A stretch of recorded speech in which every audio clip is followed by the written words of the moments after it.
दोस्तों नमस्कार, स्वागत है आपका हमारे YouTube चैनल और Facebook पेज आयुर्प्राण में। दोस्तों, गणेश जी की मूर्ति अगर हम घर में रखते हैं तो वैज्ञानिक दृष्टि से, वास्तु शास्त्र की दृष्टि से और धर्म की दृष्टि से, तीनों ही दृष्टि से वो हमारे लिए बहुत ही शुभ और लाभकारी होती है।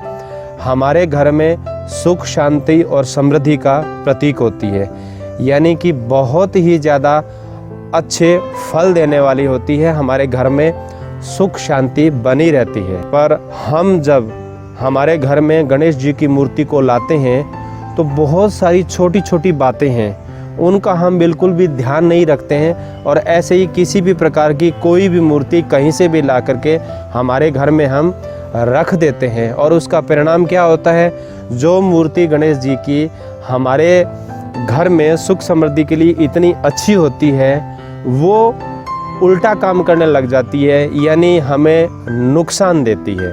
वो इसलिए कि हम सही रूप से गणेश जी की मूर्ति का सिलेक्शन नहीं करते हैं। तो इसके लिए कोई अलग से कोई ध्यान नहीं रखना है आपको। बस आप गणेश जी की मूर्ति लाते हो तो खरीद के लाओगे तो किस तरीके की मूर्ति खरीद के लानी है, ये आपको ध्यान रखना है। छोटी छोटी बातें हैं, रखना है तो कहाँ रखना है और किस प्रकार की मूर्ति को लाना है, बस ये 2-4 बातें हैं। अगर आप ध्यान रखते हो तो निश्चित रूप से वो जो गणेश जी की मूर्ति है आपके घर में लाभकारी होगी। वरना दोस्तों, अगर आंख बंद करके किसी भी तरीके की कहीं से भी कोई भी मूर्ति ला के आप रख दोगे तो आपको बहुत ज़्यादा नुकसान उठाना पड़ सकता है। तो सबसे पहली चीज़ तो ये ध्यान रखो दोस्तों कि देखिए, आजकल सब चीज़ है वो डिज़ाइनर हो गई है। इन्हें सब चीज़ें अलग अलग डिज़ाइन के रूप में आने लगी है, वो हर चीज़ों के एक शो पीस बन गए हैं। तो इसी तरीके से आजकल जो गणेश जी की मूर्ति आती है, आप देखते हो कई गणेश जी की मूर्ति है एक पत्ते के शेप में आती है, कई गणेश जी की मूर्ति होती है एक डंडी सी होती है, ऊपर एक सूंड होता है और 2 कान लगा दिए, हाथ लगा दिए, वो गणेश जी की मूर्ति हो गई। देखने में तो काफ़ी अच्छा वो शो पीस लगता है, पर दोस्तों गणेश जी की मूर्ति आधी अधूरी कभी भी घर में इस तरह के शो पीस या डिज़ाइनर जो मूर्ति है वो नहीं लानी चाहिए। जो स्टैचू होता है वो संपूर्ण होना चाहिए, आधा अधूरा नहीं होना चाहिए। जो आधा अधूरा हम मार्केट से परचेज करके लाते हैं वो खंडित मूर्ति मानी जाती है, और गणेश जी की खंडित मूर्ति हमेशा घर में नेगेटिव एनर्जी का इन्वायरमेंट बनाती है। तो जो हमें लाभकारी होनी चाहिए वो हमें नुकसान करती है। अच्छा, दूसरा, गणेश जी की मूर्ति को 3 तरीके से हम घर में लाते हैं। एक तो घर में शो पीस के रूप में लाते हैं, कहीं रखने के लिए लाते हैं। एक पूजा स्थल पे हम पूजा करते हैं, वहाँ रखने के लिए लाते हैं। और तीसरी, जहाँ हमारा बिजनेस होता है या शॉप होती है या शोरूम होता है, उसमें हम गणेश जी की मूर्ति ला के रखते हैं। देखिए, तीनों ही जगह आपको अलग अलग तरीके से मूर्ति लानी पड़ेगी। ऐसा नहीं कि आप 3 पीस ले आए एक ही तरीके के और तीनों जगह पे आपने रख दी। देखिए, अगर आपका पूजा स्थल है और पूजा की दृष्टि से आप गणेश जी की मूर्ति रखना चाहते हो तो हमेशा ध्यान रखें, आपका जो अंगूठा होता है उससे बड़ी मूर्ति पूजा स्थल पे कभी भी नहीं होनी चाहिए। और अगर सजावट के रूप में, शोपीस के रूप में अगर गणेश जी की मूर्ति रखना चाहते हो तो वो मूर्ति है वो आपके घर में, आपकी जो अंगुल है वो 12 अंगुल, यानी 4, 4 और 4, 12 अंगुल, यानी लगभग 7 या 8 इंच से ऊपर मूर्ति या 7 या 8 इंच से बड़ी मूर्ति है वो घर में नहीं होनी चाहिए। और एक चीज़ का ध्यान रखें, घर में अगर गणेश जी की मूर्ति रखते हो तो वो बैठी हुई होनी चाहिए। खड़े हुए गणेश जी की मूर्ति या डांस करते हुए गणेश जी की मूर्ति कभी भी नहीं होनी चाहिए, खास करके हमारे घर में। हाँ, अगर हमारा जो बिजनेस स्थल है जैसे शॉप है या शोरूम है, वहाँ अगर हम गणेश जी की मूर्ति रखते हैं तो वहाँ निश्चित रूप से खड़े हुए गणेश की मूर्ति रखनी चाहिए। तो 3 जगह 3 तरीके से मूर्ति रखोगे तभी जाके वो फलकारी होंगे। अच्छा, वास्तु की दृष्टि से एक ट्रेंड चला हुआ है कि गणेश जी की मूर्ति को अगर हम मुख्य दरवाजे पे लगाते हैं तो वो बहुत ही शुभकारी होती है हमारे लिए। ये बात ठीक है, पर उसका भी लगाने का एक तरीका है। दोस्तों, हमेशा ध्यान रखें, गणेश जी की मूर्ति जहाँ भी रखी होती है उसका जो पीछे का हिस्सा होता है, जो बैक होता है, वहाँ पे ऐसा माना जाता है कि अंधकार होता है, अंधेरा होता है, नेगेटिविटी होती है। इसलिए कभी भी मुख्य द्वार पर अगर हम गणेश जी की मूर्ति लगाते हैं तो सबसे पहले तो जो हमारा दरवाज़ा होता है उसके बीच में बिल्कुल सेंटर में आपको ऊपर लगानी है।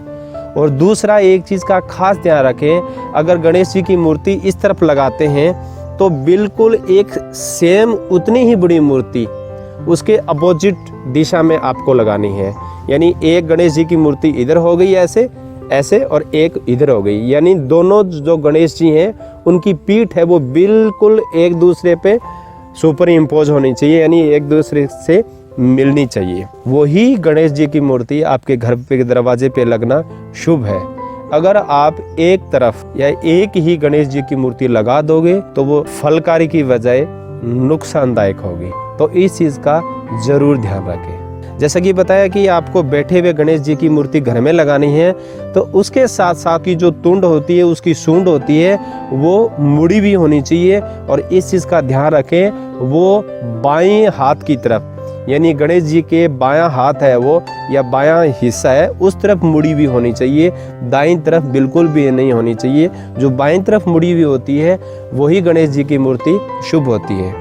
अच्छा, कभी कभी हम हमारा जो शयन कक्ष है उसमें गणेश जी की मूर्ति लगाते हैं और वो उस दिशा में लगाते हैं कि जैसे हम मान लो इस तरीके से सो रहे हैं, हम लेटते हैं तो हमारे पैर उधर होते हैं और गणेश जी की मूर्ति उस साइड में होती है। तो ऐसा भूल की भी नहीं करें, यानी कि गणेश जी की मूर्ति उस दिशा में कभी भी नहीं होनी चाहिए कि आपके जो पैर हैं वो गणेश जी की मूर्ति की तरफ हो। अगर आप सो रहे हो तो वो बहुत ही अशुभ होती है, बिल्कुल भी शुभ नहीं होती है, अशुभ होती है। और एक चीज़ का खास ध्यान रखें, गणेश जी की मूर्ति को अगर घर में किसी भी जगह पे स्थापित करना है तो किस डायरेक्शन में गणेश जी को मूर्ति को रखना है।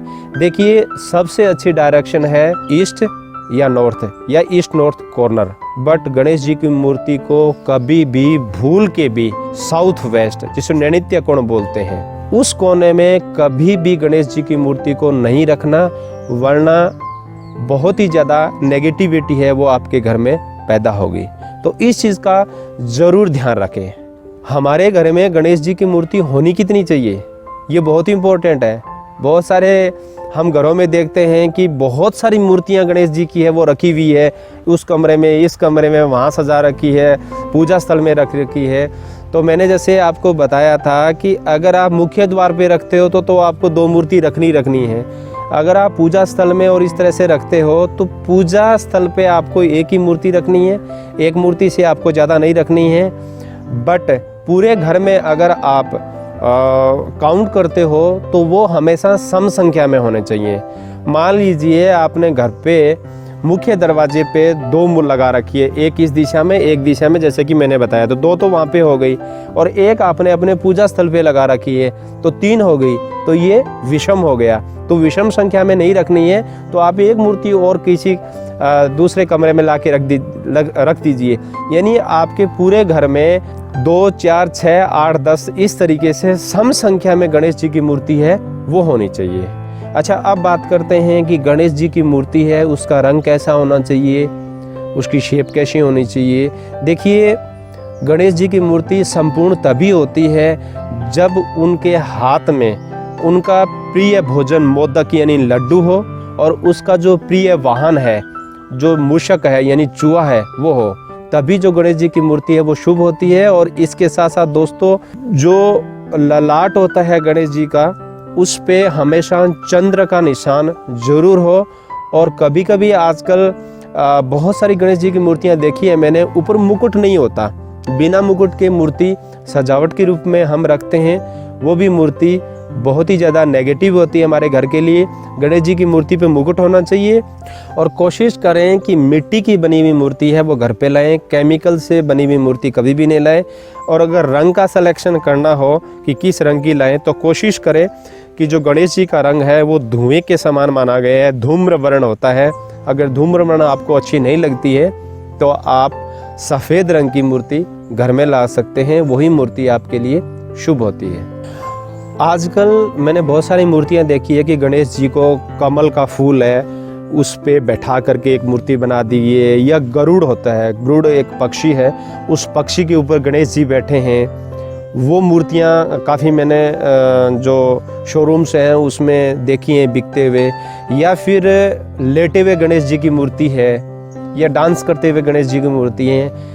ये जो मूर्तियाँ खास करके जो कमल के फूल पे और गरुड़ जो पक्षी होता है उस पे बैठी हुई मूर्ति हैं, वो भूल के भी घर में नहीं लाएं। और अगर घर में है अभी आपके पास में तो प्लीज़ वहाँ से उसको हटा दीजिए। बहुत ही नेगेटिव एनर्जी का प्रतीक होती है और घर में फ़ायदे की जगह नुकसान करती है। और दोस्तों, अगर आपके घर में नीम का पेड़ है, या आम का पेड़ है, या फिर पीपल का पेड़ है, इन तीनों में से कोई भी पेड़ है, तो उस पेड़ के नीचे अगर गणेश जी की मूर्ति अगर आप रखते हो तो वो बहुत ही ज़्यादा शुभ और पॉजिटिव एनर्जी का साइन होता है। वो आप ज़रूर करें अगर ऐसा होता है, क्योंकि नीम का पेड़ और आम का पेड़ तो अमूमन लोगों के घर में मिल ही जाता है। तो वहाँ मूर्ति रखना हमारे घर की पॉजिटिव एनर्जी और घर की प्रोग्रेस के लिए, सुख शांति के लिए बहुत ही ज़्यादा फ़ायदेमंद होती है।